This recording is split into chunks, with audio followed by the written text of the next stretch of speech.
মা, বউ আর একমাত্র ছেলেকে নিয়েই ছিল রামুর সংসার। রামুর ছিল ছোট্ট সংসার। হতদরিদ্র না হলেও খুবই দরিদ্রই ছিল রামু। ঘরে তেমন কিছু না থাকায় শুধুমাত্র হাঁড়িতে চাল ফুটাচ্ছে মিনু। মিনু রামুর স্ত্রী। ঘরে মনে হয় তেমন কিছু নেই, আমি তো জানি।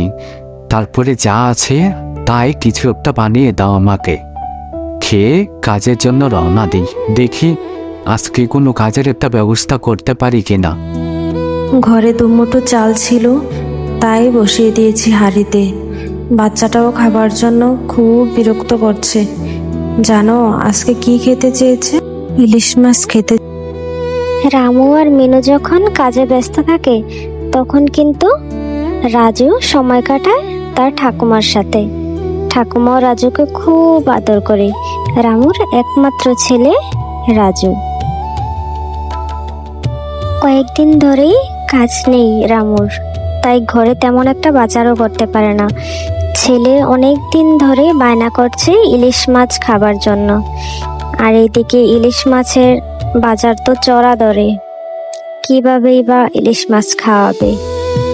মিনু কিন্তু রাজুকে বলে রেখেছে, যখনই বাবা কাজ পাবে, টাকা পাবে, তখনই তোমাকে ইলিশ মাছ এনে খাওয়াবে। আর রাজু তাতেই খুব খুশি। আজকে কতদিন হয়ে গেল বাড়িতে বসা, একটা কাজের ব্যবস্থা করতে পারছি না। না পারছি ঘরে একটা ভালো মন্দ বাজার করতে। ছেলেটার মুখের দিকে আর তাকাতে পারি না। কি কর? এত ভেবো না তো, কিছু একটা ব্যবস্থা হয়ে যাবে। ঘরে যা আছে তাই আমি রান্না করে দেব। দুমুঠো চাল তো আছে, তা ফুটিয়ে তো খেতে পারবো। আপাতত তাই খাও। বৌমা, আমি না হয় আবার কাজ শুরু করে। জাল বুননের কাজ তো আমি পারি। যতদিন না পর্যন্ত খোকা কাজ পায় ততদিন পর্যন্তই করি বৌমা।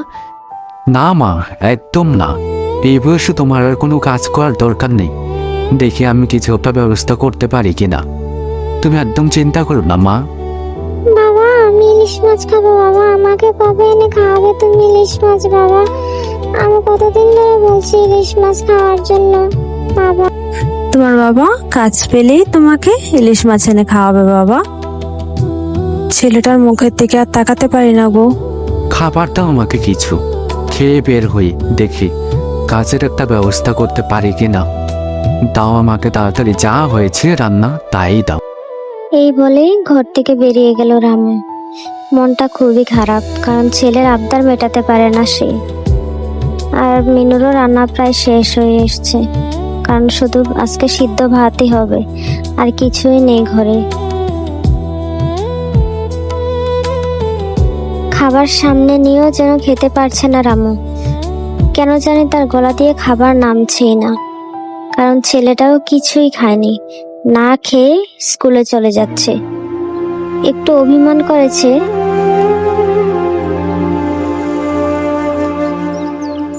না খেয়ে ছেলেটা স্কুলে চলে যাচ্ছে। দূর থেকে দাঁড়িয়ে দেখছে মিনু, আর ভেজা চোখে ছেলেকে ইশারা দিচ্ছে স্কুলে যাওয়ার জন্য।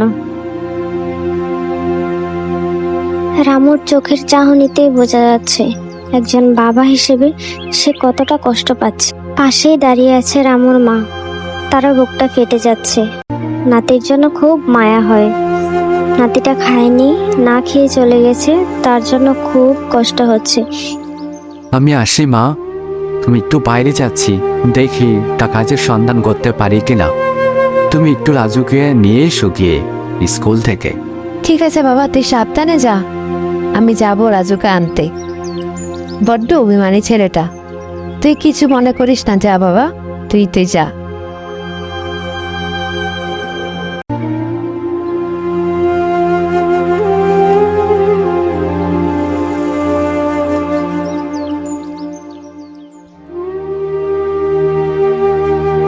দোকানে তো মানুষ নেওয়া হয়ে গেছে, এখন আর তোমাকে নিতে পারবো না। যখন আবার লুক খালি হবে তখন তোমাকে খবর দেব, তখন এইসব তোমাকে বলে রাখবো আমি আগে থেকে এইসব। দাদা, কাজটা যদি দিতেন খুব উপকার হতো দাদা। আমার বউ বাচ্চা না খেয়েছে বাড়িতে, বয়স্ক মা আছে আমার বাড়িতে। একটু দেখুন না দাদা, কিছু পাওয়া যায় কিনা। তোমার বললাম তো যখন লুক খালি হবে তখন আমি আবার তোমাকে নিব। তোমাকে আগে জানিয়ে রাখবো। এখন আর বেশি কথা বলো না তো, যাও।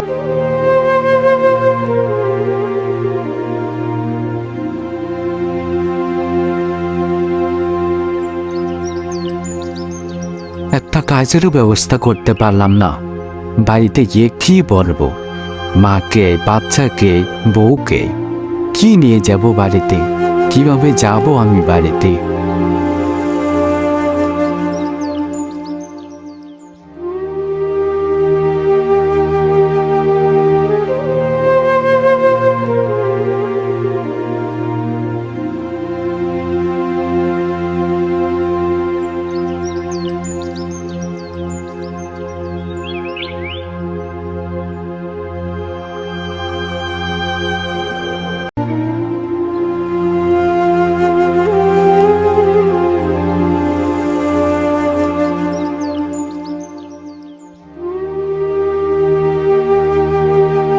দুপুরে রান্নার কোনো ব্যবস্থা হয়েছে বৌমা? কি রান্না করবা তুমি দুপুরবেলা? না মা, কোনো ব্যবস্থা করতে পারিনি মা। আপনার ছেলে বাজার নিয়ে আসলে তারপরেই ঘরে রান্না হবে। ঘরে তো কিচ্ছু নেই মা, চাল অব্দি নেই ঘরে। তুমি ঘরে যাও বৌমা, তুমি গিয়া চুলা জ্বালাও। দেখি আমি পাশের বাড়ি থেকে কিছু নিয়ে আসতে পারি কিনা, কিছু সবজি, কচুর শাক। দেখেন মা, কিছু করতে পারেন কিনা। আমি তাহলে ঘরে যাই মা, রান্নার ব্যবস্থা করি। আমি পুকুর থেকে জল নিয়ে এসেছি।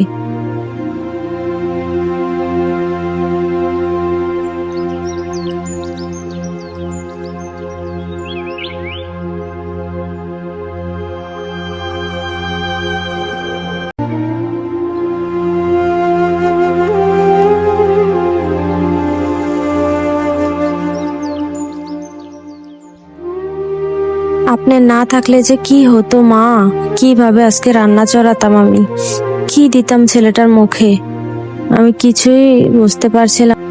না বাবা, তাড়াতাড়ি রান্না শেষ করো বৌমা। রান্না শেষ করে খাবার দাও। তুমি একটু খেয়ে নাও। তুমি তো সারাদিন কিছুই খাওয়া নেই বৌমা। তুমি একটু খেয়ে তারপর একটু জিরিয়ে নাও বৌমা। তাড়াতাড়ি রান্না করো।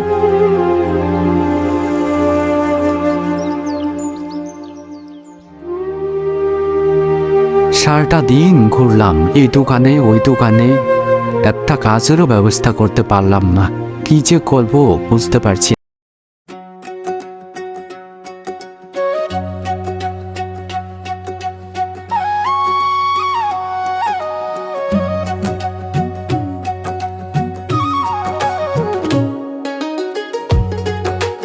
বৌমা, ও বৌমা, কোথায় গেলে গো বৌমা?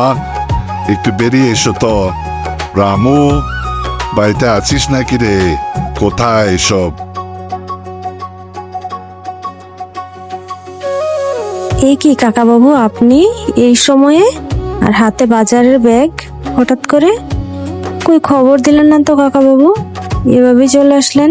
খবর না দিয়ে বুঝে আসা যায় না বৌমা। তোমাদের কথা খুব মনে পড়ছিল, তাই চলে আসলাম, এই আর কি। খবর দেওয়া লাগে নাকি বৌমা? বলো তো। না কাকা বাবু, এমনি বললাম আর কি।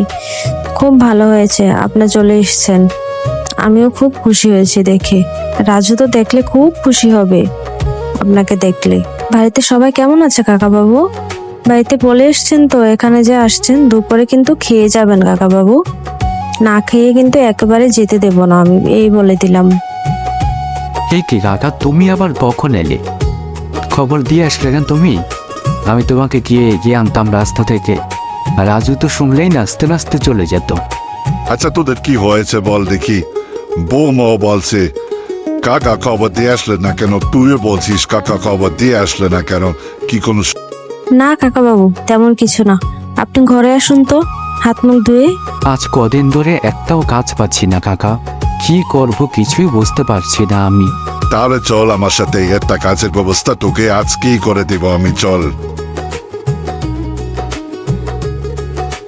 ভালো ভালো একটা কাজ পেয়ে গেলে আর কোনো চিন্তা থাকবে না সংসার চালানোর।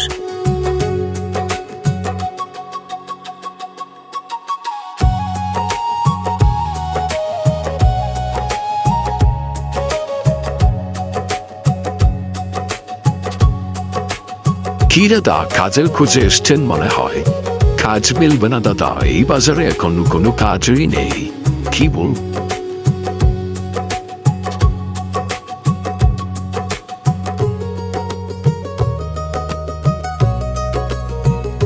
আমাদের মতো দোকান দিয়ে বসতে পারেন দাদা, তাহলে হয়তো ব্যবসা একটু ভালো করতে পারবেন। পরের দোকানে ডেকে আর কি হবে?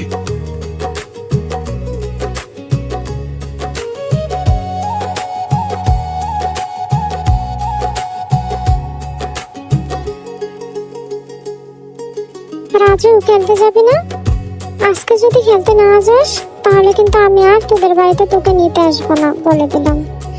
আর যদি আজকে আমার সাথে তুই খেলতে যাস তাহলে তোকে আজকে একটা জিনিস খাওয়াবো।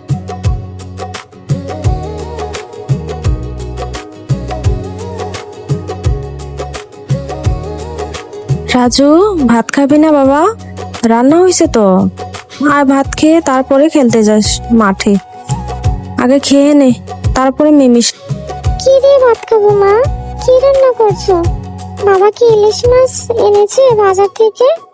বলো না মা, ইলিশ মাছ না। না, ইলিশ মাছ না বাবা, যা রান্না করছি তাই খাবে তুমি। আসো, আমার সাথে আসো, আমি ভালো করে তোমাকে মেখে খাইয়ে দেব। চলো। যা দাদু ভাই, খেয়ে নে। মা কিন্তু আজকে একটা মজার খাবার রান্না করেছে, তোমাকে ছাড়া আমরা খাবো না।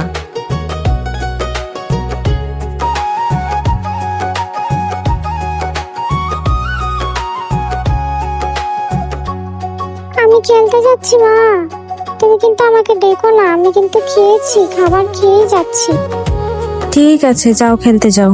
কারোর সাথে কিন্তু মারামারি করবে না, দুষ্টুমি করবে না। সুন্দর মতো খেলে সন্ধ্যার আগেই বাড়িতে চলে আসবে।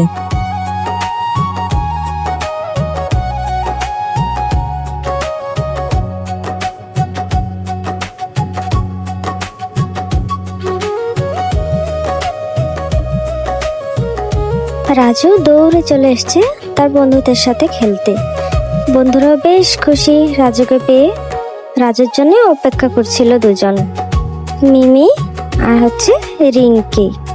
মিমি আর রিঙ্কি, রাজু তিনজনে একই স্কুলে পড়ে। তিনজনই খুবই দুষ্ট, খুবই চঞ্চল, তবে হ্যাঁ, পড়াশোনায় কিন্তু খুবই ভালো। বাড়িতে গিয়ে ডেকে আনলি, কি খেলবি বললি না তো কিছু। আমি তাড়াতাড়ি খেয়ে দৌড়ে চলে এলাম তোদের কাছে। তোরা দুটো আমাকে ডেকেছিস, না এসে পারি? এখন তো বিকাল হয়ে গেছে, একটু পর আবার সন্ধ্যা নেমে যাবে। মা অনেক বকাবকি করবে রে, এখন আর খেলাটা ঠিক হবে না। এখন মনে হয় আমরা তিনজন একটু ঘোরাফেরা করে কথা বলে বাড়িতে চলে গেলে সবচেয়ে ভালো হবে। কি বলিস তুই মিমি? আমার তো মনে হয় মার বকাশোনার থেকে চলে গেলে ভালো হয়।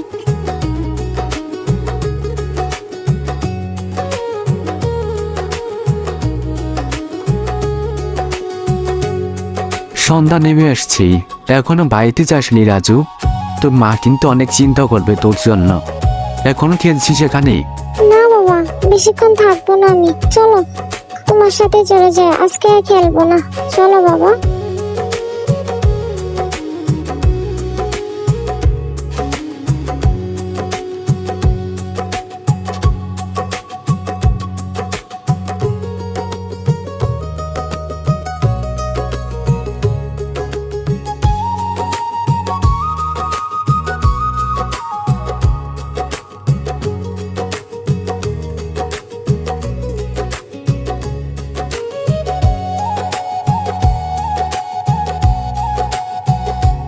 কি গো, এতক্ষণে এলে তুমি? দুপুরের খাবারও তো খেলে না, সন্ধ্যা নেমে এসছে প্রায়। আমি কতক্ষণ ধরে বসে আছি তোমাদের জন্য, ছেলেটাও আসলো না। খুব খিদে পেয়েছে গো, খাবার দাও আমাকে এক্ষুনি। ছেলেকেও নিয়ে এসছি, দুজনের জন্য একসাথে খাবার বাড়ো।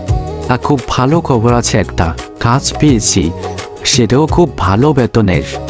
জানো তো, লোকটাও খুবই ভালো, আমাকে অনেক বিশ্বাস করে কাজটা দিয়েছে। কি মজা, কি মজা, বাবা কাজ পেয়েছে। কি গো, সত্যি বলছো তুমি? আমার যে কি খুশি লাগছে, কি বলবো তোমাকে। তুমি হাত মুখ ধুয়ে তাড়াতাড়ি খেতে আসো, দুজনকে খাবার দিচ্ছি আমি।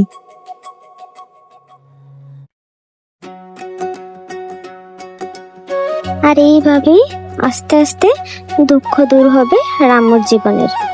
ছেলে আর বাবা মিলে খাচ্ছে, আর একদিন ইলিশ মাছও খাবে রামু তার ছেলেকে নিয়ে। তার বউয়ের মুখে হাসি, তার ছেলের মুখে হাসি, তার মার মুখেও হাসি ফুটবে। খুব সুখী জীবন হবে রামুর পরিবারের। কাজ পাবার থেকে রামুর আরো বেশি খুশি লাগছে ছেলে আর বউর মুখের দিকে তাকিয়ে, কারণ তারা খুব খুশি। এতদিন পরে যেন একটা স্বস্তির নিঃশ্বাস ফেলতে পারছে তার বউ। তিনজনের ছোট সংসার হলেও সংসারে কিন্তু অভাব ছাড়া আর কোনো দুঃখই ছিল না, আর এখন সেটাও কিন্তু কেটে গেছে।